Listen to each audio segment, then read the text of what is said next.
باللہ من الشیطان الرجیم بسم اللہ الرحمن الرحیم یا علی الحمدللہ رب العالمین بارئ الخلائق اجمعین الحمدللہ والصلاة علی آلہا الصلاة والسلام علی سید الانبیاء والمرسلین العبد المؤید الرسول المصدق المصطفى الأمجد الحبيب الأحمد النبي الأمي المكي المدني السراج المنير الكوكب الدري صاحب الوقار والسكينة المدفون بأرض مدينة سيدنا ونبينا وشفيع ذنوبنا طبيب قلوبنا وحبيب نفوسنا ومولانا أبي القاسم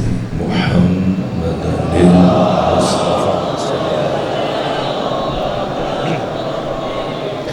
وأهل بيته الأطيبين الأطهرين الأنجلين المعصومين المظلومين ولعنة الله على أعدائهم ومنكري فضائلهم وغاصبي حقوقهم من جوع عداوتهم إلى الآن ومن الآن إلى قيام يوم الدين وبعد يوم الدين أما بعد وقد قال حق سبحانه وتعالى في القرآن بسم الله الرحمن الرحيم والعصر إن الإنسان لفي خسر إلا الذين آمنوا وعملوا الصالحات وتواصوا بالحق وتواصوا بالصبر صلوات میری خاندان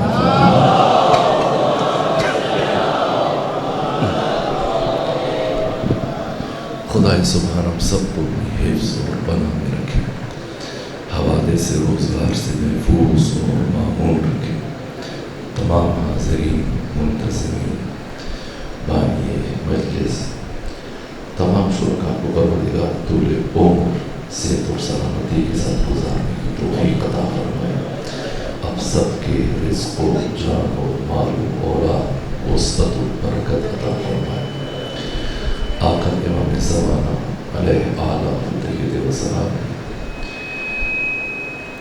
شخصیت و آپ کی امامت سے متعلق آپ کی ظہور اور فلسفہ ظہور اور فلسفہ انتظار سے متعلق میں نے قرآن مجید کی مشہور اور معروف سورہ کی تلاوت کا شرف حاصل کیا، سورہ مبارکہ عصر۔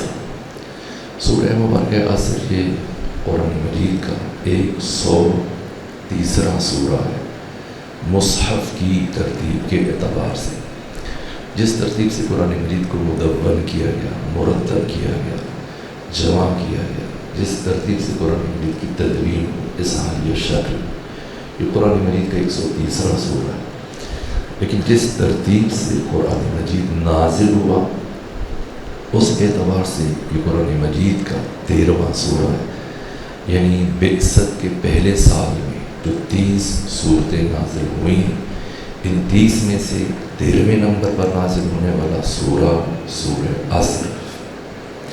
اس سے پہلے صرف 277 آیتیں نازل ہوئیں، اور ان آیات کے نزول کے بعد پھر حق تعالیٰ نے 3 آیات نازل فرمائی سورہ مبارکہ عصر کی شکل میں۔ یہ سورہ کل 68 حروف پر مشتمل ہے، اور اس سورہ میں حق تعالیٰ نے 14 لفظ 14 کلمات استعمال کی، اور کل 3 آیتیں ہیں، اور پہلی آیت قسم پر مشتمل ہے، والعصر۔ قرآن مجید کی 70 سورتوں کے آغاز میں اللہ نے کوئی قسم استعمال نہیں کی، باقی 44 سورتوں کے آغاز میں اللہ نے 118 قسمیں استعمال کی۔ کسی سورہ کے شروع میں 1 قسم ہے، کہیں 2 ہیں، کہیں 3 ہیں، کہیں 4 اور کہیں 5، اور پھر قرآن مجید کا ایک سورہ، اس چیز کو میں تفصیل سے بیان کر چکا کہ جہاں اللہ نے مسلسل 11 قسمیں استعمال کی۔ سورہ مبارکہ شمس کی کل 15 آیتیں، 15 میں سے پہلی 7 آیات میں یعنی آدھے سورہ میں اللہ نے مسلسل بالاستیعاب بغیر وقفے کے پہ ہم 11 قسموں کو استعمال کیا۔ سورہ عصر کے آغاز میں اللہ نے صرف ایک قسم اٹھائی، بظاہر ایک قسم ہے لیکن بباطن یہ 20 قسمیں روایات میں، احادیث میں، ادبیات میں جو اس کی مصادیق بیان کیے گئے ان کی تعداد تقریباً 20 ہے۔ عصر کا مطلب ایک اس کا مصداق جو بیان کیا گیا وہ بارش ہے، عصر کا ایک مصداق ابر گرم، عصر کا ایک مصداق منجی نجات دہندہ، عصر کا ایک مصداق اور ایک مفہوم جو روایات میں بیان کیا گیا مشکل کشا، عصر کا ایک مصداق فریاد رس، عصر کا ایک مصداق بعثت پیغمبر گرامی اسلام، عصر کا ایک مصداق قرآن مجید، عصر کا ایک مصداق عصر ظہور امام زمانہ، عصر کا ایک مصداق عصر عاشورہ حسینی، عصر کا ایک مصداق انسان کامل، عصر کا ایک مصداق ولایت، عصر کا ایک مصداق روز غدیر، عصر کا ایک مصداق نماز عصر، عصر کا ایک مصداق خود وقت عصر، عصر کا ایک مصداق جو روایات میں بیان کیا گیا وہ نماز عصر کے جس نماز عصر کی ادائیگی کے دوران امیر المومنین علی ابن ابی طالب علیہ السلام نے اپنی انگوٹھی حالت رکوع میں زکوٰۃ میں ادا کی۔ یہ جتنے مصادیق بیان ہوئے عصر میں خود ان میں کوئی افتراق نہیں ہے، دوئیت نہیں ہے، اثنینیت نہیں ہے، غیریت نہیں ہے، ان میں وحدت پائی جاتی ہے۔ وہ ایک مفہوم عصر یعنی اسارہ یعنی سلالہ یعنی رس یعنی نچوڑ، آپ کو ان تمام مصادیق کے اندر وہ ایک مفہوم نظر آئے گا۔ بعثت ختمی مرتبت کو اگر عصر کا مصداق قرار دیا گیا تو اس کا مطلب یہ کہ آدم سے لے کر عیسیٰ تک 1,24,000 نبیوں کی تمام نبوتوں کا نچوڑ بعثت ختمی مرتبت۔ اگر عصر کا مصداق قرآن مجید لیا گیا تو اس کا مطلب یہ کہ جتنے بھی آسمانی صحیفے ہیں، جتنی بھی آسمانی کتابیں ہیں، تورات، انجیل، زبور، صحف ابراہیم، صحف موسیٰ، ان تمام کا نچوڑ خود قرآن مجید، جو کچھ اللہ نے ان سب میں بیان کیا اس سب کو اللہ نے صرف قرآن میں جمع کر دیا۔ اسی طرح سے عصر کا ایک مصداق روز غدیر، اس لیے کہ روز غدیر آدم سے لے کر ختمی مرتبہ تمام تر انبیاء کی محنتوں، ان کی زحمتوں، ان کی تعلیمات کا نچوڑ اور سارے نبیوں کی ساری تعلیمات کے تحفظ کی ضمانت۔ اس لیے عصر کا ایک مصداق غدیر، عصر کا ایک مصداق جو عصر عاشور کو قرار دیا گیا، یہ اسی زاویے سے عصر عاشور یعنی آدم سے لے کر پیغمبر گرامی اسلام تک تمام تر نبیوں نے، تمام تر رسولوں نے، اولیاء خدا، صالحین، قرآن، باقی جتنے بھی آسمانی صحیفے، تورات، انجیل، زبور، صحف ابراہیم، صحف موسیٰ، ایک ایک نبی نے اپنی زبان سے جن فضیلتوں کو بیان کیا، جن عزتوں کو بیان کیا، جن کرامتوں کو بیان کیا، جن شرافتوں کا ذکر کیا، جن خوبیوں کو، جن کمالات کا ذکر کیا ہے قرآن مجید کی 6236 آیات میں، تورات، انجیل، زبور، آسمانی صحیفوں میں ہر وہ خوبی، ہر وصف اور ہر کمال جو اللہ کسی انسان میں دیکھنا چاہتا ہے، بشر کے اندر دیکھنا چاہتا ہے، جن خوبیوں کی نسبت پروردگار انسان کو ان کا حامل دیکھنا چاہتا ہے، یہ ساری خوبیاں، یہ ساری فضیلتیں، یہ ساری عزتیں، یہ سارے کمالات کبھی ایک ساتھ بشر میں متجلی نہ ہو سکے، انفرادی طور پر، اجتماعی طور پر، نہ کسی امت میں، نہ کسی سماج میں، نہ کسی معاشرے میں، حتیٰ نہ کسی فرد میں، یہ جتنے کمالات، فضیلتیں، ایک صلوات بھیجیے خاندان فاطمہ پر،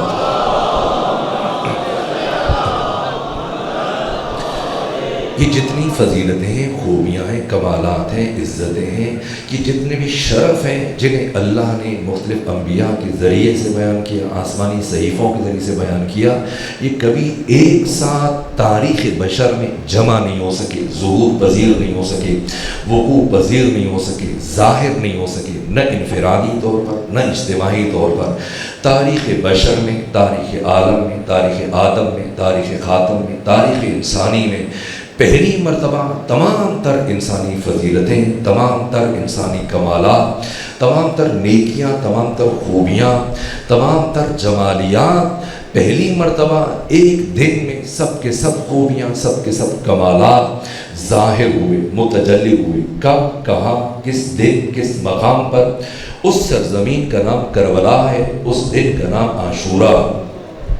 سرزمین کربلا وہ سرزمین اور عاشورہ وہ دن کہ جس زمین پر اور جس دن میں حق تعالیٰ نے پہلی مرتبہ تمام وہ خوبیاں جو تصور کی جا سکتی ہیں، تمام کمالات جن سے متعلق سوچا جا سکتا ہے، وہ تمام نیکیاں، اچھائیاں، خوبیاں جو تاریخ بشر میں انبیاء نے آ کر بیان کی، جو خدا بشر میں دیکھنا چاہتا ہے، پہلی مرتبہ عملی شکل میں اگر کہیں ظاہر ہوئی، اس جگہ کا نام کربلا ہے اور اس دن کا نام عاشورہ ہے۔ عاشورہ اگر میں ایک جملے میں وضاحت کرنا چاہوں کہ عاشورہ کیا ہے، اور اگر میں ایک جملے میں توصیف بیان کرنا چاہوں کہ کربلا کیا ہے، تو کربلا وہ سرزمین اور عاشورہ وہ مقام کہ جہاں پر تمام تر تعلیمات، تمام تر معارف، وہ علم اور تمام تر علم عمل کے سانچے میں ڈھلا۔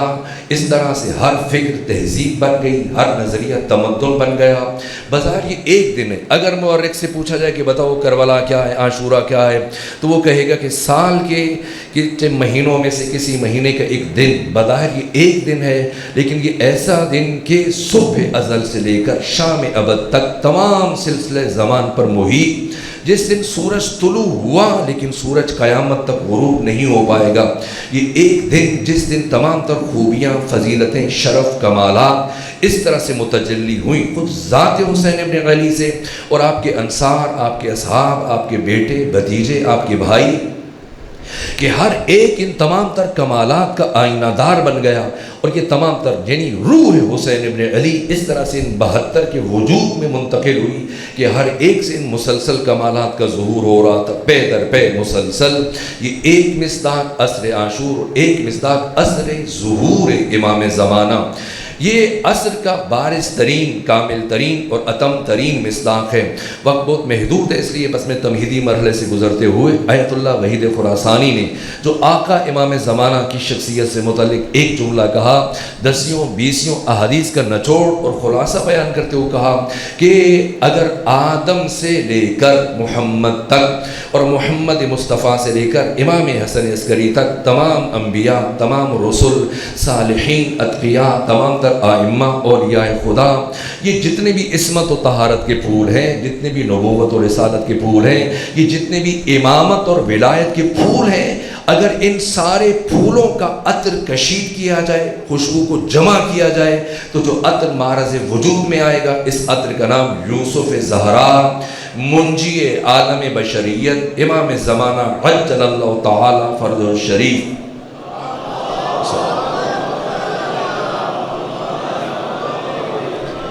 بس عصر کا ایک اتم ترین، کامل ترین، بارز ترین مصداق خود امام زمانہ، عہد ظہور، عصر ظہور، مدینہ فاضلہ، اور یہ بات کے تمام تر مراحل، اور یہ قرآن مجید میں سورہ مبارکہ عصر یہ مہدویت کا نصاب بھی ہے، مہدویت کا تعارف بھی ہے۔ اس کے لیے تفصیلی وقت چاہیے، لیکن بہرحال میں آج کی گفتگو میں اشارتاً سب سے پہلا مرحلہ عقیدہ مہدویت۔ عقیدہ مہدویت تشیع کے ساتھ خاص نہیں ہے، عقیدہ مہدویت اسلام کے ساتھ خاص نہیں ہے۔ کوئی اسلامی فرقہ، خواہ وہ حنفی ہیں، شافعی ہیں، حنبلی ہیں، مالکی ہیں، دیوبندی، بریلوی، اہل حدیث، کسی مسلمان میں جرأت نہیں ہے کہ وہ عقیدہ مہدویت کا انکار کرے۔ یہ اسلام کا متفقہ عقیدہ ہے۔ کوئی مسلمان آج تک طول تاریخ میں 1400 سالہ اسلامی تاریخ میں کسی ایک مسلمان دانشور نے عقیدہ مہدویت کا انکار نہیں کیا ہے۔ یہاں تک کہ جتنے بھی ادیان، مذاہب، الہی، غیر الہی، ہر ایک میں مہدویت کا تصور موجود ہے، حتیٰ یہودیت میں، حتیٰ عیسائیت میں، حتیٰ ہندوازم میں، حتیٰ بدھزم میں، جتنے بھی ادیان ہیں آپ پڑھ لیجیے بالتفصیل، اس سے متعلق مستقل کتابیں لکھی جا چکی ہیں، سب میں عقیدہ مہدویت موجود ہے۔ یہاں تک کہ جو اہل تسنن، اہل تشیع کے درمیان، باقی مسلمانوں اور اہل تشیع کے درمیان جو اساسی بنیادی فرق ہے عقیدہ مہدویت سے متعلق، وقت نہیں کہ میں سب کو تفصیل کے ساتھ بیان کروں۔ ان کے ہاں عقیدہ مہدویت فقہی مسئلہ ہے، ہمارے ہاں کلامی مسئلہ ہے۔ ان کے ہاں فقہ میں چل کے مہدویت سے متعلق گفتگو کی جاتی ہے، ہمارے ہاں علم کلام میں، اصول دین میں بات کی جاتی ہے۔ اور وہ علم کلام میں کب بات کرتے ہیں؟ جب وہ ہمارے کسی نظریے کو رد پیش کر رہے ہوتے ہیں یا اس کا جواب دے رہے ہوتے ہیں، اس وقت پھر یہ علم کلام میں آ کے بحث کرتے ہیں۔ لیکن اصالتاً اہل تسنن کیا، مہدویت ایک فقہی مسئلہ ہے، کلامی مسئلہ نہیں۔ یہ پہلا فرق کہ ان کے ہاں فروعات دین میں یہ گفتگو کی جاتی ہے، ہمارے ہاں اصول دین میں یہ گفتگو کی جاتی ہے۔ دوسرا فرق کہ وہ مہدی موعود کے قائل ہیں، ہم مہدی موعود موجود کے قائل ہیں۔ اہل تسنن کیا، جس مہدی کا عقیدہ ہے وہ مہدی اسی طرح سے ظہور کریں گے اور وہ سب کچھ کریں گے جیسے ہماری روایات میں موجود ہے، لیکن ان کے ہاں یہ عقیدہ ہے کہ ابھی وہ پیدا نہیں ہوئے، پیدا ہوں گے، بعد میں وہ سب کچھ انجام دیں گے۔ لیکن ہمارا عقیدہ مہدویت اس طرح سے کہ وہ پیدا ہو چکے ہیں اور ان کے وجود سے کائنات کا یہ سارا نظام چل رہا ہے۔ اس کے علاوہ جو اہل تسنن کیا، اہل تشیع کیا، جو بنیادی فرق مہدویت سے متعلق ہے، حتیٰ امامت سے متعلق ہیں، ان کے ہاں وہ خلیفۃ المسلمین کے ٹائٹل سے مانتے ہیں۔ ہمارے ہاں امام زمانہ یا کوئی بھی دوسرے امام یا مولے متقیان، ہمارا عقیدہ، ہم علی ابن ابی طالب علیہ السلام کو ہرگز خلیفۃ المسلمین نہیں مانتے۔ ہمارا عقیدہ باقی جو خلفاء ہیں، بنو امیہ سے ہو جائیں، بنو عباس سے ہو جائیں، اس سے پہلے ہو جائیں، یہ خلفاء خلیفۃ المسلمین کا ٹائٹل رکھتے ہیں۔ لیکن علی ابن ابی طالب، اولاد علی ابن ابی طالب، خود آقا امام زمانہ، ان سے متعلق ہمارا عقیدہ ہرگز یہ نہیں ہے کہ یہ خلیفۃ المسلمین ہے، نہ، یہ خلیفۃ المسلمین نہیں، یہ خلیفۃ اللہ فی الارضین ہے۔ یہ بنیادی فرق ہے ہمارے عقیدہ امامت میں۔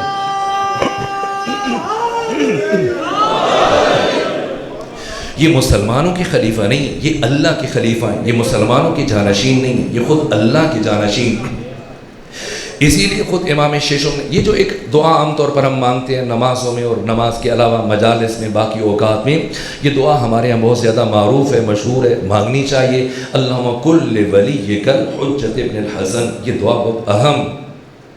لیکن ایک دعا جو اس سے بھی بہت بلندتر ہے، ان دو دعاؤں میں کہا جائے مبالغہ نہیں، زمین آسمان کا فرق ہے۔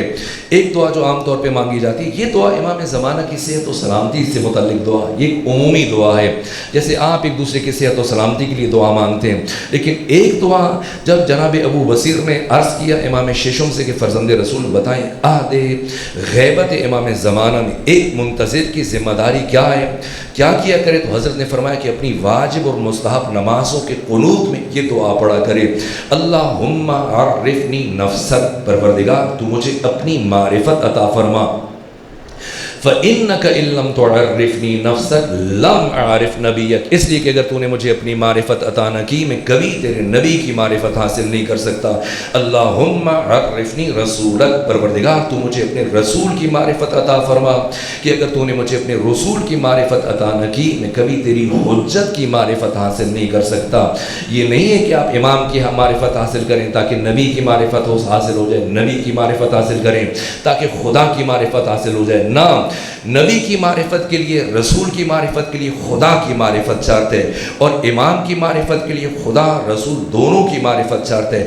اس لیے کہ امام کون ہے؟ خلیفۃ اللہ فی الارضین، نہ خلیفۃ المسلمین، اللہ کا خلیفہ، جانشین خدا، حق تعالیٰ کی صفات، اسماء و جلال و جمال کا مظہر تام۔ یہ مشکل مرحلہ ہے، اس لیے پیغمبر اکرام اسلام نے فرمایا کہ من مات ولم یعرف امام زمانہ مات میتۃ جاہلیہ، یہ نہیں کہا کہ من مات ولم یعرف امام زمانہ مات میتۃ جہالہ، نہ، ایسا نہیں کہا کہ جہالت کی موت مرا، فرمایا جاہلیت کی موت مرا۔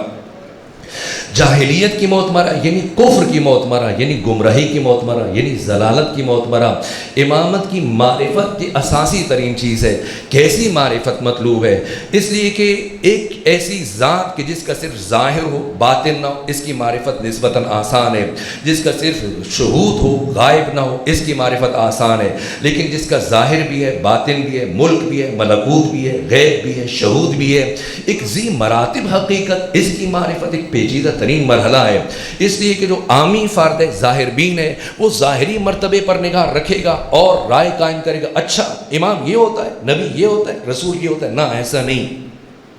اگر کسی چیز کی ذات کا صرف ایک رتبہ ایک مرتبہ ہے، اس کی معرفت آسان ہے. جیسے ہم لوگ ہیں، خود انسانوں کی معرفت بھی بہرحال مشکل اور پیچیدہ ہے، لیکن ایک ذات کے جو ذی مراتب حقیقت ہے، اس کی معرفت حد درجہ پیچیدہ مرحلہ ہے. اس لیے اس دعا کا حکم دیا گیا. اس لیے امام نے صادق نے یہ تاکید فرمائی کہ ہر نماز میں یہ دعا مانگو. خدا سے اگر امام کی معرفت چاہیے تو کیسی معرفت ہے، کون سی معرفت انسان کو جاہلیت کی موت سے بچا سکتی ہے؟ یہ معرفت. آپ خلیفۃ اللہ فی الارضین ہیں، یہ بات اہم ہے.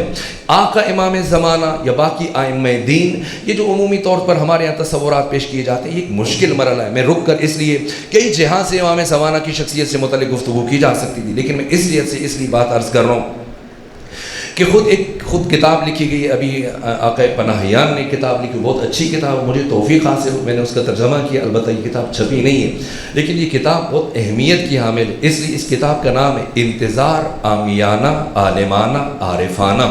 یہ بات اہم ہے اس لیے کہ اس وقت مہدویت کا مسئلہ ہماری زندگی کے اساسی ترین مسائل میں سے، بنیادی ترین مسائل میں سے، اہم ترین مسائل میں سے. جہاں تک مسئلہ مہدویت، عقیدہ مہدویت اہم ترین مسئلہ ہے، اساسی ترین مسئلہ ہے، بنیادی ترین مسئلہ ہے، ہماری زندگی کا سب سے بڑا مسئلہ ہے، وہاں یہی عقیدہ مہدویت آپ دیکھیں کہ کتنی مشکلات کا شکار ہے، کہ خود دشمن کے حملوں کی زد میں ہے. اور مہدویت کے نام پر امام زمانہ کے ساتھ دشمنی کی جا رہی ہے. جیسے خمینی بتچکن نے یہ جملہ کہا کہ 1400 سالوں میں خدمت قرآن کے نام پر قرآن کی جتنی دشمنی کی گئی ہے، باقی دشمنوں نے قرآن کے ساتھ اتنی دشمنی نہیں کی ہے.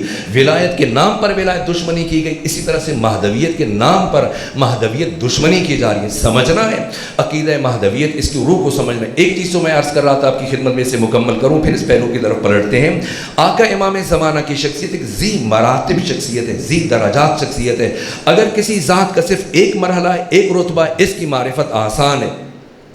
جیسے میں نے کہا کہ اگر کسی کا صرف ظاہر ہے، کسی کا صرف شہود ہے، کسی کا صرف ملک ہے، ملکوت نہیں ہے، باطن نہیں ہے، غیب نہیں ہے، تو اس کی معرفت نسبتاً آسان ہوتی ہے. اگرچہ اس کی معرفت میں بھی دقت ہے، پیچیدگی ہے، لیکن جو غیب بھی رکھتا ہے، شہود بھی رکھتا ہے، ملک بھی رکھتا ہے، ملکوت بھی رکھتا ہے، ظاہر بھی رکھتا ہے، باطن بھی رکھتا ہے، اور باطن اندر باطن اس طرح سے کہ ایک ذی مراتب شخصیت جو قرآن مجید نے بیان فرمایا. عرب پیغمبر اسلام کو دیکھتے تھے کہ یہ کہتے تھے کہ یاکل الطعام، یہ تو ہماری طرح کھانا کھاتے ہیں. ان کے ذہن میں تھا کہ نبی بالکل ایک الگ سی چیز ہوتی ہے، اور کہا کہ یمشی فی الاسواق، بازاروں میں چلتا ہے، ہماری طرح کھانا کھاتا ہے، ہماری طرح معاملات کرتا ہے. وہ کس وجہ سے دھوکہ کھا رہے تھے کہ ان کی ختمی مرتبت کی اس نازل ترین رتبے پر نگاہ تھی. تو پیغمبر اکرام اسلام ان کے درمیان زندگی گزار رہے تھے، اسی مرحلے پر ان کی نگاہیں رکی ہوئی تھیں. لیکن ذات ختمی مرتبت آپ کے وجود کا یہ نازل ترین رتبہ ہے. پیغمبر اکرام اسلام ولی خدا، ائمہ دین ولی خدا، یہ 12 امام جب خدا کے آتے تو ان میں سے کوئی امام نہیں تھا. پیغمبر اکرام اسلام جب خدا کے آتے تو نبی نہیں تھے، رسول نہیں تھے. امامت کا تعلق خدا سے نہیں ہے، امامت کا تعلق انسانوں کے ساتھ ہے. نبی اور رسول کا تعلق خدا سے نہیں ہے، نبی اور رسول کا تعلق انسانوں کے ساتھ ہے. اس لیے کہ نبوت منصب ہے، امامت منصب ہے، امامت عہدہ ہے، لیکن ولایت رتبہ ہے. سمجھنا ہے ان 14 کا خدا کے ساتھ تعلق کیا ہے، ان 14 کا ہمارے ساتھ تعلق کیا ہے. اللہ کے ساتھ ان 14 کا رشتہ، ان 14 کا تعلق ولایت کا تعلق ہے، ولایت کا رشتہ. یہ بات اہم ہے. ولایت عہدہ نہیں ہے، ولایت منصب نہیں ہے، ولایت رتبہ ہے، مرتبہ ہے. کسی میں جرت ہے کہ وہ کہے کہ اللہ امام ہے، یا کوئی کہے کہ اللہ نبی ہے، یا کوئی کہے کہ اللہ رسول ہے، یا کہے کہ اللہ خلیفہ ہے. اگر کسی نے خدا کو امام کا کافر ہو جائے گا، نبی کا کافر ہو جائے گا، رسول کا کافر ہو جائے گا، خلیفہ کا کافر ہو جائے گا. کسی میں جرت ہے کہ خدا ولی نہیں ہے نہ، اگر کسی نے خدا کی ولایت کا انکار کیا یہ کافر ہو جائے گا. اس لیے کہ ولایت رتبہ ہے، مرتبہ ہے، اور امامت منصب ہے، عہدہ ہے. یہ امامت اس کا تعلق خدا سے نہیں ہے، اس کا تعلق انسانوں کے ساتھ ہے. ولایت کا تعلق خدا کے ساتھ ہے.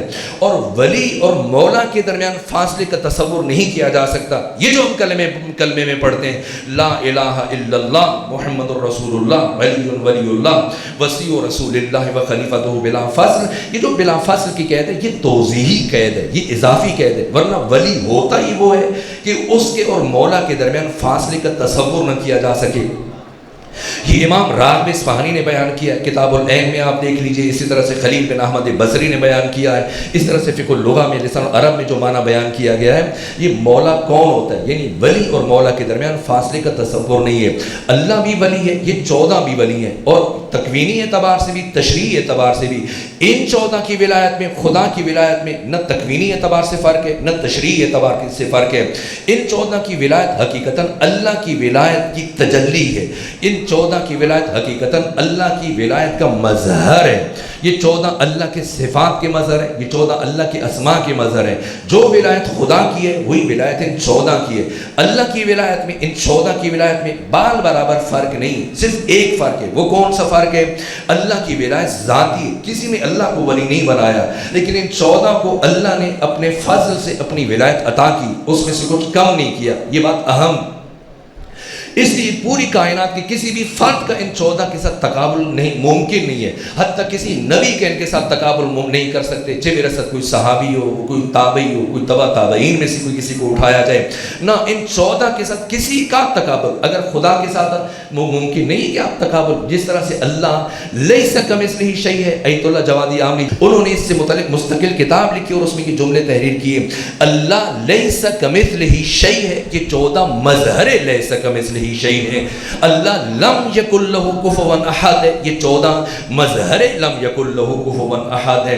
یہ حق تعالیٰ کے علم کے مظہر ہیں۔ ممکن نہیں ہے ولادت سے لے کے شہادت تک کسی ایک مرحلے میں کوئی شخص ان کی زبان سے کسی سوال کے جواب میں لا ادری کا لفظ سن لے کہ نہیں یہ نہیں جانتا، سوچ کے بتاؤں گا، پوچھ کے بتاؤں گا، نہ۔ وہ اور ہوتے ہیں جو اپنی بیٹیوں سے پوچھ کے لوگوں کو مسئلے بتاتے ہیں۔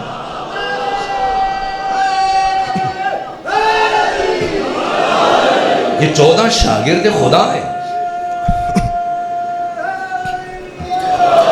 یہ 14 کے 14 شاگرد خدا ہیں، یہ 14 کے 14 مدرسہ الہیہ کے فارغ التحصیل ہیں۔ ان 14 کی زندگی میں جہل کا تصور نہیں کیا جا سکتا ہے۔ اللہ کی صفات، اللہ کے اوصاف، اللہ کے اسماء جلال و جمال کے مظہر تام ہیں۔ اس لیے یہ کہا گیا، یہ پہلا مرحلہ عالم ناسوت میں ان کے وجود کا نازل ترین رتبہ ہم انسانوں کے درمیان اللہ نے انہیں پیکر بشری میں بھیجا ہے، انسانی قیافے میں بھیجا ہے، لیکن یہ نور محض ہے، حق تعالیٰ کی صفات، اوصاف، اسماء، صفات جلال و جمال کے مظہر ہیں۔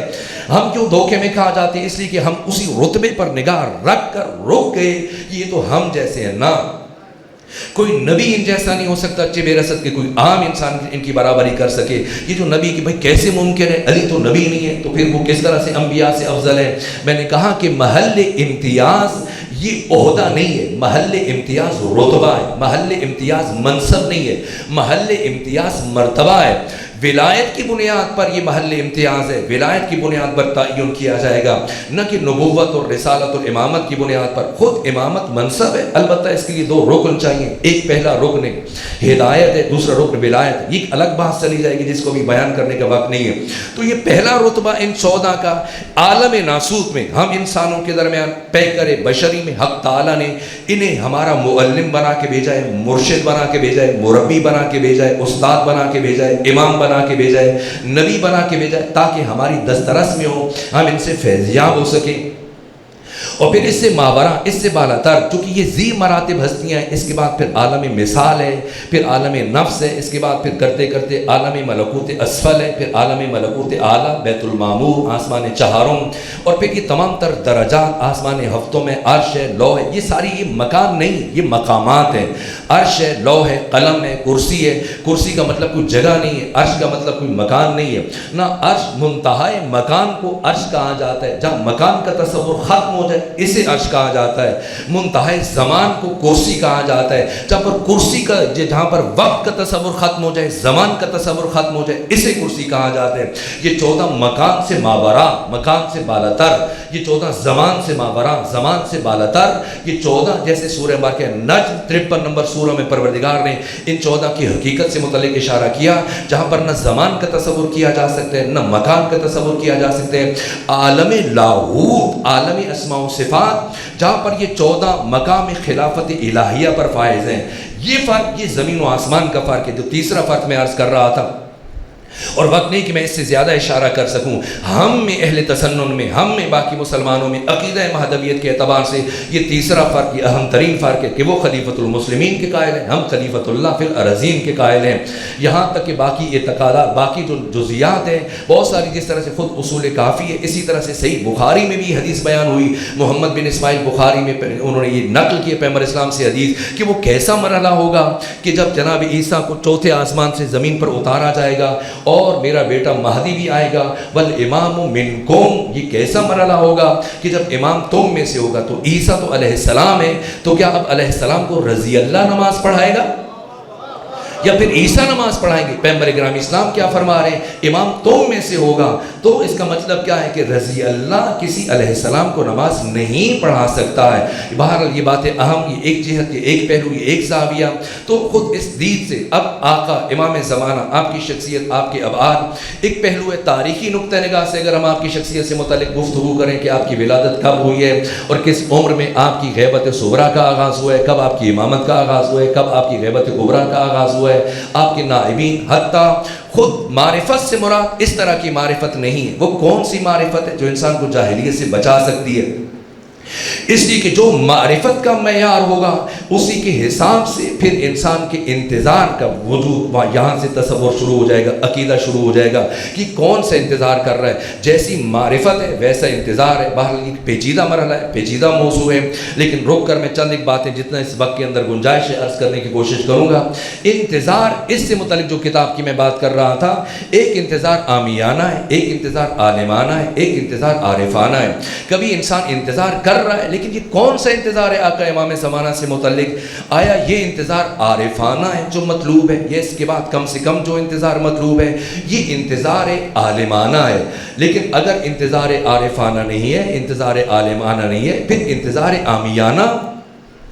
انتظار عامیانہ خود آقا امام زمانہ اور مہدویت کی ایک دشمنی کے مترادف ہے. یعنی بظاہر انسان انتظار کر رہا ہے لیکن بباطن وہ آقا امام زمانہ کے ساتھ دشمنی کر رہا ہے.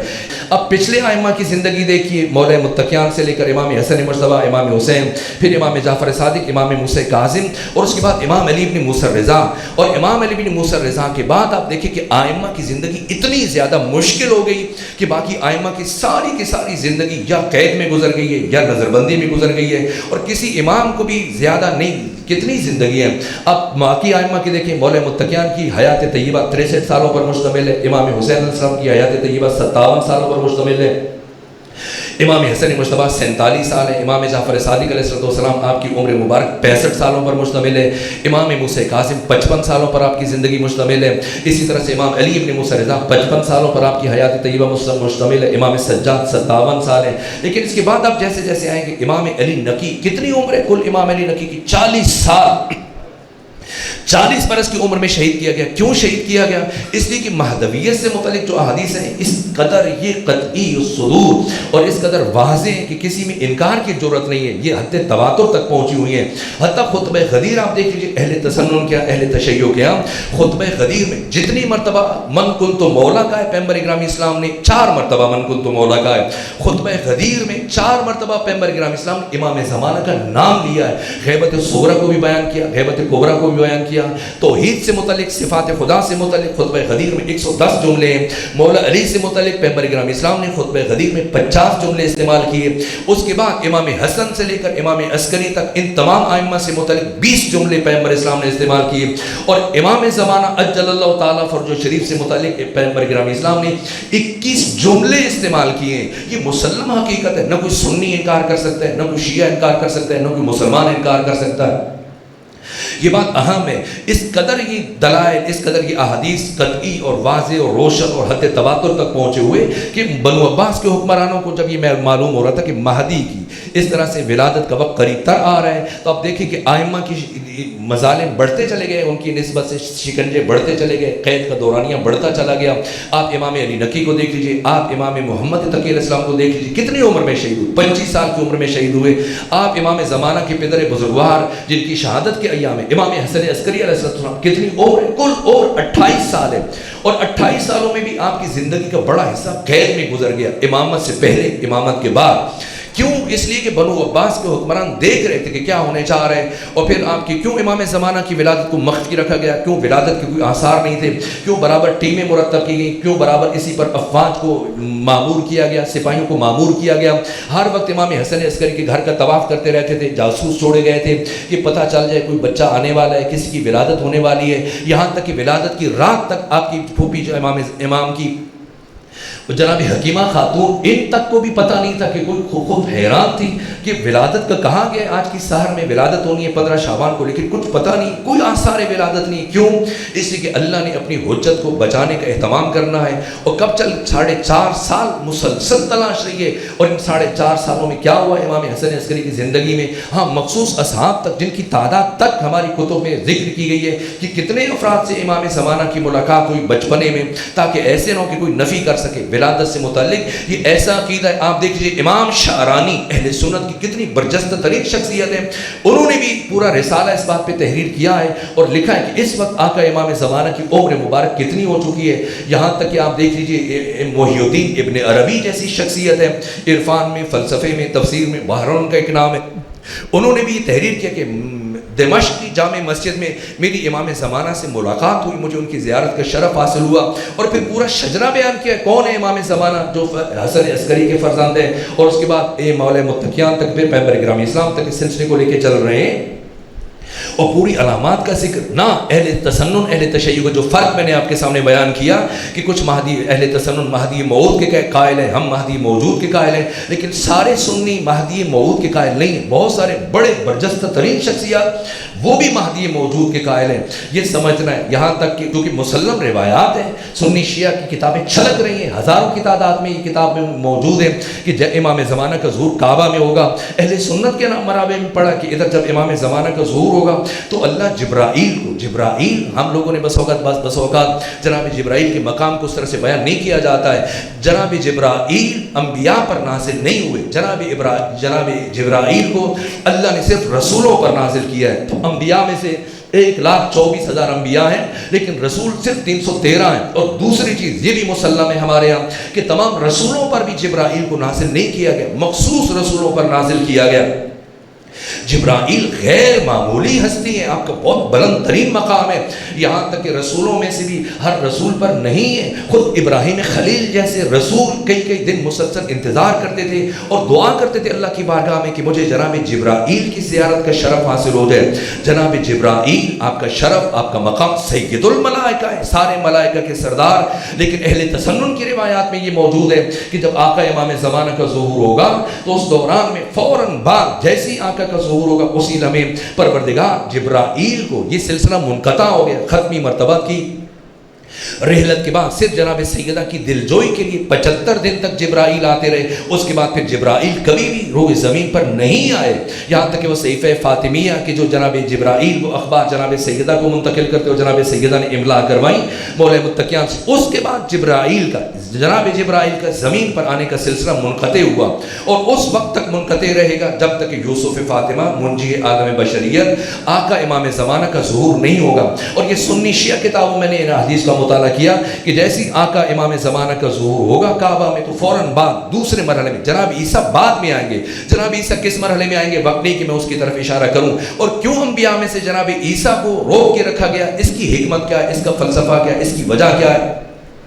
کہ کیوں جناب عیسیٰ کو اتارا جائے گا؟ اس لیے کہ دنیا کا سب سے بڑا مکتب، دنیا کا سب سے بڑا دین عیسائیت ہے، اور کوئی عیسائی امام زمانہ کی بیعت کے بغیر نہیں رہے گا۔ سب سے زیادہ مخالفت کرنے والے مسلمان ہوں گے، لیکن سب سے زیادہ امام زمانہ کی تائید کرنے والے عیسائی ہوں گے، حتیٰ سب سے زیادہ اہل یورپ اٹھ کر امام زمانہ کی تائید میں آپ کی نصرت کے لیے اٹھے۔ جب عیسائی دیکھیں گے کہ ہمارا نبی، ہمارا راہبر عیسیٰ روح اللہ وہ آپ کے ہاتھ پر بیعت کر رہے ہیں، وہ آپ کی ابتدا میں نماز ادا کر رہے ہیں، تو پھر ان کے پاس بھی یہ حجت قائم کرنے کے لیے بہرحال یہ تمام تر مراحل۔ اور میں جناب جبرائیل کا جو شرف بیان کر رہا تھا، یہ کیا شرف ہے آقا امام زمانہ کا کہ جیسے آپ آئیں گے اسی طرح سے جیسے کوئی خطیب یا کوئی بڑا ذاکر یا کوئی بڑا خطیب وہ عالم مجلس پڑھتا ہے، خطاب کرتا ہے، اس کے بعد افراد اس کو گھیرے میں لے کر اس طرح سے کوئی گزن نہ پہنچے اور رش میں سے ہجوم سے نکالا جائے، بے نہیں، میں نے جو روایت میں پڑھا کہ جب آقا امام زمانہ کا ظہور ہوگا کعبہ میں، جناب جبرائیل کو اتارا جائے گا اور اس طرح سے وہ دونوں بازو پھیلائے، البتہ یہ خود ایک کنایا ہے،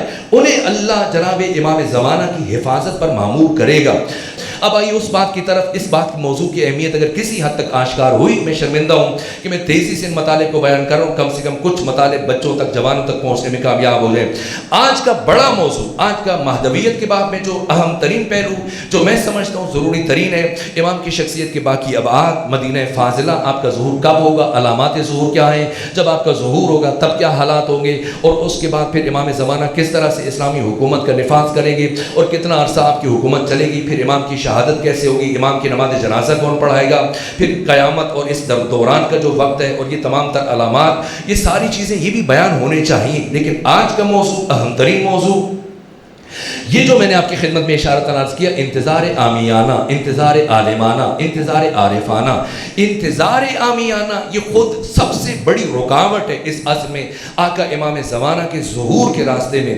یہ ایک واقعاً ایک بہت بڑی مشکل ہے، بہت بڑی مصیبت ہے، بہت بڑا مسئلہ ہے خود آقا امام زمانہ کی معرفت کے باب میں، کہ اس طرح سے جس طرح مولا متقیان نے فرمایا کہ الناس ثلاثہ، لوگوں کی تین قسمیں، عالم ربانی، ایک عالم ربانی، دوسرا طالب الی سبیل النجات، تیسرا ہمج الرعا، جو ڈگڈگی بجانے والے کے پیچھے چل پڑتے ہیں۔ نہ، یہ عالی ترین، میں نے عرض کیا کہ آقا امام زمانہ کی شخصیت ایک ذی مراتب شخصیت ہے۔ آپ کی معرفت کے لیے خود دقت چاہیے، بصیرت چاہیے۔ جو مولا متقیان نے فرمایا کہ بعض لوگوں کی عقل ان کی آنکھوں میں ہوتی ہے، بعض کی آنکھیں ان کی عقل میں ہوتی ہیں، یعنی بعض اتنے سطحی افراد ہوتے ہیں، اتنے سادہ لوگ ہوتے ہیں کہ وہ معقولات کو بھی، دقیق ترین حقائق کو بھی ان ظاہری آنکھوں سے دیکھنے کی کوشش کرتے ہیں تو دھوکہ کھاتے ہیں، کیسے سمجھ سکتے ہیں۔ لیکن بعض اتنے دقیق ہوتے ہیں کہ وہ حسی امور کو بھی، ان ظاہری چیزوں کو بھی عقل کی نگاہ سے دیکھتے ہیں۔ مہدویت کے مسئلے کو، مہدویت کے عقیدے کو، مہدویت کے موضوع کو ہم نے کس نگاہ سے دیکھنا ہے، اس لیے کہ نگاہ عامیانہ خود آقا امام زمانہ کے ظہور میں، آپ کے راستے میں سب سے بڑی رکاوٹ ہے۔ لیکن میں نے جو آپ کی خدمت میں جملہ عرض کیا، مہدویت کے نام پر مہدویت دشمنی کی گئی ہے اور برابر کی جا رہی ہے، اور اس عصر میں مسلسل جیسے عالمی سطح پر بیداری بڑھتی چلی جا رہی ہے، اس لیے کہ آپ دیکھیں کوئی بھی امام کبھی بھی لوگوں پر زبردستی مسلط نہیں ہوا ہے۔ امام زمانہ سے پیچھے چلے جائیے، 11 ائمہ ہیں، کبھی کوئی امام زبردستی مسلط نہیں ہوا، ورنہ جب خود حسین ابن نمیر نے آ کر امام سجاد سے کہا، 10,000 افراد اس کے پاس تھے، اور وہ تمام واقعہ جو رات کی میں نے کسی مجلس میں بیان کیا کہ آخری مرحلے میں حسین ابن نمیر چونکہ خود جزید کی موت ہو چکی تھی، اور جو اس نے امام کی شخصیت کے اخلاقی پہلو دیکھے تو کہا ہاتھ بڑھائیے، میں آپ کے ہاتھ پر بیعت کرتا ہوں، یہ ساری فوج آپ کی خدمت میں، آپ حکومت سنبھال لیجئے۔ امام نے اپنا ہاتھ پیچھے کھینچ لیا اور حقارت کے ساتھ اس کی چہرے کی طرف دیکھا۔ ابو شاکر دیسانی نے جب امام صادق کو آفر کیا کہ میں حکومت اس طرح سے، ابو مسلم خراسانی نے ایران سے خط بھیجا، ابو شاکر دیسانی نے عراق سے خط بھیجا کہ میں نے پورے عراق پر قبضہ کر لیا، حکومت سنبھال لیجئے۔ اسی طرح سے ابو شاکر دیسانی نے ایران سے خط لکھا کہ پورے کا پورا ایران، لیکن نہ، مسئلہ حکومت نہیں ہے، مسئلہ یہ کہ خود استکبار کے ساتھ، طاغوت کے ساتھ، باطل قوتوں کے خلاف جو نفرت ہے، دشمنی ہے، یہ اساس ہے۔ صرف ظلم کے ساتھ نفرت کر لینا یہ بھی کافی نہیں ہے، عدالت کے لیے آمادگی یہ بھی شرط ہے۔ اب عالمی سطح پر دیکھ لیجیے یہ جو مراحل اب طے ہو رہے ہیں کہ کبھی بھی عالمی سطح پر یہ فضا نہیں بنی تھی جو اب بنی ہے، اس لیے کہا جا سکتا ہے کہ عہد ظہور امام زمانہ سے قریب تر ہو رہا ہے۔ کیوں؟ اس لیے کہ اب لوگوں میں خود آمادگی محسوس ہو رہی ہے، لوگ خود ایک منجی، ایک نجات دہندہ، اس کی طلب محسوس کر رہے ہیں۔ ایک طرف یہ طلب ہے جو پورے عروج کی طرف گامزن ہے، اور دوسری طرف عقیدہ مہدویت کو مسخ کیا جا رہا ہے، اور اس وقت عقیدہ مہدویت کے ساتھ جو سب سے بڑی دشمنی کی جا رہی ہے یہی انتظار عامیانہ، جو آقا امام زمانہ کے انتظار کا جو مفہوم عقیدہ پیش کیا جا رہا ہے۔ آپ شیخ احمد حسائی کو دیکھ لیجئے، اس کی زندگی کو پڑھ لیجئے، پھر اسی طرح سے قاسم رشدی جو اسی کا شاگرد تھا، مہدویت کے نام پر جو ادارے بنائے گئے، پھر اس کا نتیجہ کیا ہوا ہے۔ اسی طرح سے اور آپ دیکھ لیجئے احمد حسن الجمانی کو دیکھ لیجئے جس کا تعلق بصرہ سے، یہ چیزیں آن دی ریکارڈ ہیں، آپ دیکھتے ہیں مسلسل کہ خود ہزاروں کی تعداد میں شخص کے فالوور ہیں جو کہتا ہے کہ امام زمانہ کی اولاد ہے، امام زمانہ کے 12 بیٹے ہیں، ان 12 بیٹوں میں سے ایک بیٹا میں ہوں، میں ان کا نائب بھی ہوں، میں ان کا سفیر بھی ہوں، میں ان کا بیٹا بھی ہوں۔ یہ احمد حسن الجمانی جو جو بھی زندہ ہے، جس کا تعلق بصرہ سے کہ ہزاروں کی تعداد میں اس کے فالوور ہیں. اس وقت ایران کی جیلوں میں 3000 سے زیادہ افراد سڑ رہے ہیں. کون؟ جنہوں نے مہدویت کا دعویٰ کیا. آخر کیوں مہدویت کا دعویٰ کیا جا رہا ہے؟ اس لیے کہ لوگوں کو خود اتنا زیادہ کام کیا جا رہا ہے کہ ایسی کیفیت بنا دی جائے کہ لوگوں میں بے یقینی پھیلا دی جائے. پھر مہدویت کا جو سطحی تصور ہے، عامیانہ تصور ہے، میں اگر باقی دنیا کی بات کروں، اس کو احادیث بیان کروں آپ کے سامنے. حتی فضل ابن شاہزان نے محمد بن علی الکوفی سے متعلق، یہ جو ہمارے یہاں ممبروں سے پاکستان سے احادیث بیان کی جا رہی ہیں، ان کا کوئی تعلق نہیں ہے مہدویت سے. یہاں تک کہ صاحب مجموع البیان مرحوم طبرسی جیسی عظیم الشان شخصیت نے، جو 1000 سال پہلے جن کی رحلت ہوئی ہے، یہ امین الاسلام صاحب تفسیر مجموع البیان، انہوں نے یہ ذکر کیا کہ جتنی بھی روایات امام زمانہ سے متعلق جو شدت کو بیان کر رہی ہیں، سختی کو بیان کر رہی ہیں کہ آئیں گے مردوں کو قتل کر دیں گے، یہاں تک کہ لوگ قتل عام کو دیکھ کر عیسائیت کی طرف چل پڑیں گے، خواتین کی شکم چاک کر دیں گے، کہ ان میں سے کسی ایک روایت کا کوئی حقیقت پر مبنی نہیں ہے. یہ سب کے سب جھوٹی روایات ہیں. اور ہمارے عام طور پر پاکستان میں آپ دیکھیں کہ اسی طرح کی روایات بیان کی جا رہی ہیں. اور اس کے علاوہ سے حتی فضل ابن شاہزان کہتے ہیں کہ محمد بن علی کوفی 50 روایتیں جو عام طور پر ہمارے یہاں بیان کی جاتی ہیں، انہوں نے کہا کہ سب کی سب جھوٹی ہیں اور یہ شخص کذاب ہے. اور مہدویت سے متعلق دوسری جھوٹی روایات پھیلانے والا سعید بن مغیرہ، امام جعفر صادق نے اس شخص کے اوپر لعنت کی ہے، کہا کہ اس نے میرے بابا امام محمد باقر کی احادیث کے ساتھ جو تحریف کی ہے، جو تغیر و تبدل کیا، خدا اس کے اوپر لعنت کرے. اس طرح سے دیگر افراد آپ دیکھ لیجئے، علی بن حمزہ بطائنی کو دیکھ لیجئے. لیکن افسوس کے ساتھ ہمارے ممبروں سے یہی چیزیں، حتی جزیرہ خضرا کے نام سے جو کتاب اس وقت پاکستان میں کتنی مرتبہ چھپی ہے، کتنے ایڈیشن آ چکے ہیں، یہ مہدویت. اس لیے میں کہہ رہا ہوں کہ عقیدہ عوامانہ، انتظار عامیانہ، یہ خود آقا امام زمانہ کے ظہور میں سب سے بڑی مشکل ہے. مہدویت کے نام پہ لوگ سمجھتے ہیں اچھا یہ کتاب خریدیں، یہ جزیرہ خضرا، یہ جزیرہ برمودا، اس سے ہمیں امام زمانہ سے متعلق آشنائی ہو جائے گی.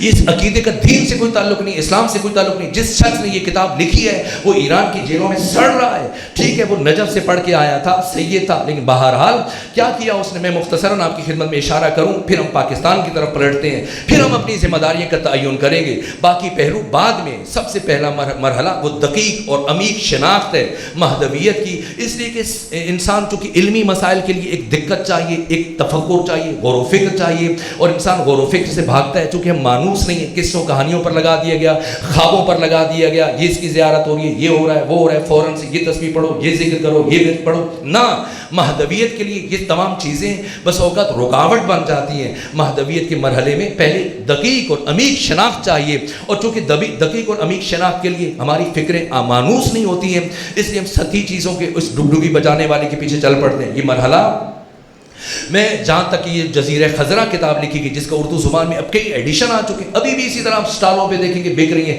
اس طرح کی اور بہت ساری کتابیں جن کے لکھنے والے جیلوں میں پڑھے ہیں، وہ کتابیں آپ کے یہاں فروخت ہو رہی ہیں، ہماری لائبریریوں میں پڑھی ہیں، ہم مطالعہ کر رہے ہیں. اور بس اوقات بعض افراد آ کر جب مہدویت سے متعلق گفتگو کر یہی باتیں دہرا رہے ہوتے ہیں.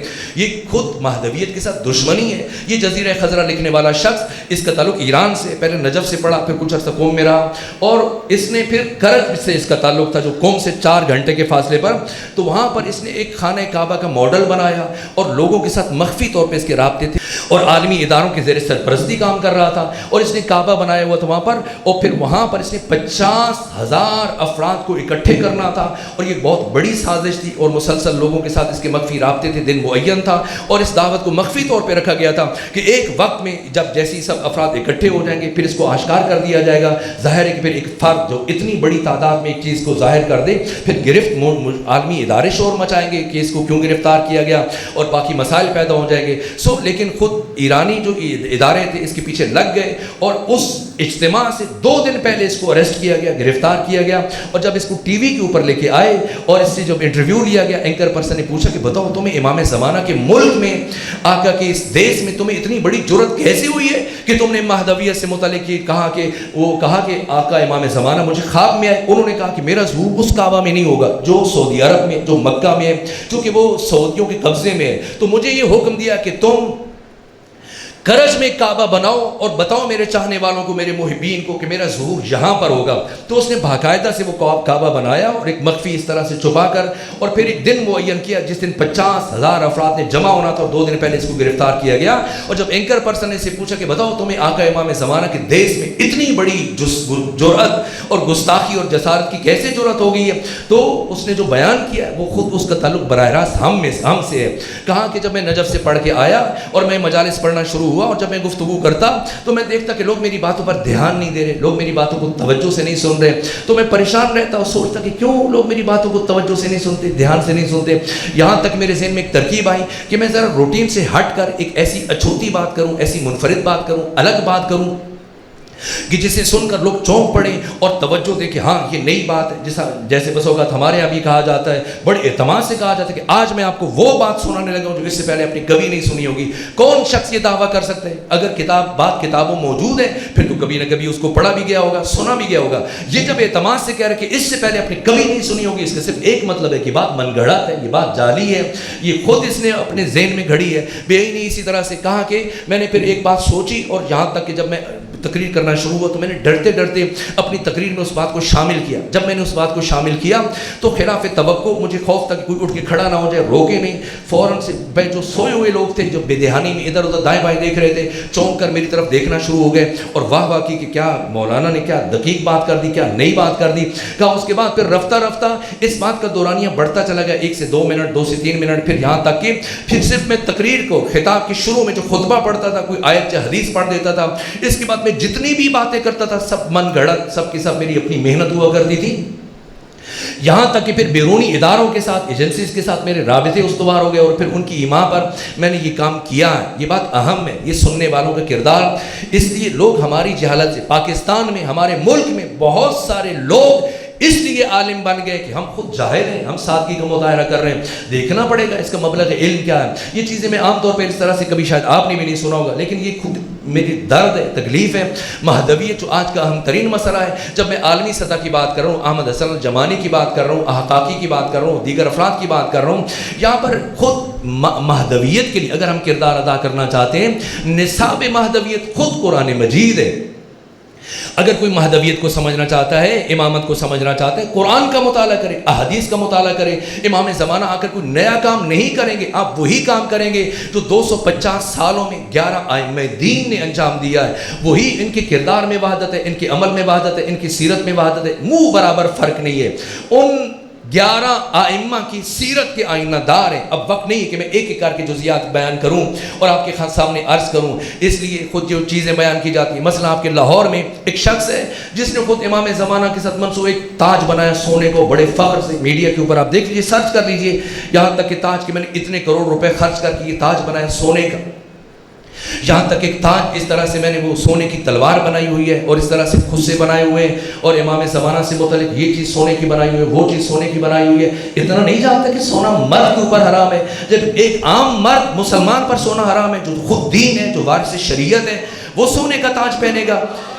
ان شخصیات کا ان سونے کے تاج کے ساتھ کیا تعلق ہے؟ امام زمانہ سے منسوب ایسی چیزیں بنانا، یہ فلاں جگہ، یہ فلاں جگہ، یہ امام زمانہ سے منسوب یہ سرداب ہے یا امام زمانہ، نہ سمجھنا ہے۔ اہم باتوں کو چھوڑ کر، اصل باتوں کو چھوڑ کر، معرفت کو چھوڑ کر ان جزیات کے ساتھ الجھانا اور ایسے ڈگڈگی بجا کر، جس طرح سے امام زمانہ، اور خود آپ دیکھ لیجیے اس شخص کے انٹرویو کو دیکھیے جو وہ بیان کرتا ہے، 72 فٹ اونچا علم لگایا ہے، اور رنگ کیا ہے علم کا؟ سفید رنگ ہے۔ اور اینکر پرسن نے پوچھا آپ نے سفید رنگ کیوں لگایا ہوا؟ کہ سرخ رنگ ہوتا ہے علم کا یا سیاہ رنگ ہوتا ہے؟ تو کہا اس لیے کہ جب آقا امام زمانہ ظہور فرمائیں گے تو پھر سوگ ختم ہو جائے گا، جب سوگ ختم ہو جائے گا تو پھر سیاہ علم نہیں ہوگا، تو وہ سفید علم لہرایا جائے گا۔ چلے مان لیا اگر آقا امام زمانہ آ کر سفید علم لہرائیں گے تب سوگ ختم ہوگا۔ آپ کو کس نے حق دیا کہ آپ سفید علم لہرائیں؟ کہ آپ امام زمانہ ہیں؟ اس طرح کی گزاف باتیں اور اس طرح سے چیزیں ملاقات کے نام پر یہ کریں یہ کریں یہ کریں، نہ طاغوت کے ساتھ دشمنی ہے، نہ اس دور میں جو باطل قوتیں جو آقا امام زمانہ کے ساتھ تو ان کے اہداف کے ساتھ مخالفت کرنی ہے دشمنی، نہ اس دور کی یزیدوں کی کوئی بات کی جا رہی ہے۔ پوچھا جائے کیا کرنا چاہیے اس دور میں؟